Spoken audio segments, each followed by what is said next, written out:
یہ چیز اللہ تعالیٰ کی طرف سے بہت بڑی نعمت ہے. اور یہاں اللہ تعالیٰ کی ایک بہت بڑی نعمت اور یہ بھی ہے کہ جس کو اللہ نے خلوص سے استغفار کرنے کی توفیق دی اس کو یہ تحفہ بھی دے دیا کہ تیری استغفار قبول ہے. اس میں شک کرنے کی ضرورت اب نہیں ہے.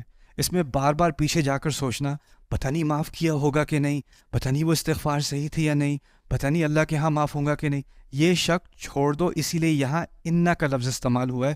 علماء تفسیر میں بہت ساروں کی رائے یہ ہے، کبھی کبھی اللہ کہتے ہیں واللہ غفور الرحیم، اللہ معاف کرنے والا ہے، اور اللہ وا کے معنی ہے اور اللہ معاف کرنے والا ہے، وہ حالیہ جملہ ہو جاتا ہے یا استئناف ہو جاتا ہے. لیکن جب اللہ تعالیٰ کہتے ہیں نا ان اللہ غفور الرحیم، انا کا اضافہ کیا جاتا ہے کچھ آیات میں. ان آیات میں فرق یہ ہوتا ہے کہ یہاں ضمانت دی جا رہی ہے ان مقامات پر کہ اس میں شک کرنے کی کوئی گنجائش ہے ہی نہیں کہ اللہ معاف کرے گا. تو یہاں پر ایک شک کی گنجائش ہی نہیں ہے. آپ کو یہ انگزائٹی، یہ پریشانی اپنے اوپر لینے کی کوئی ضرورت ہی نہیں ہے. پتہ نہیں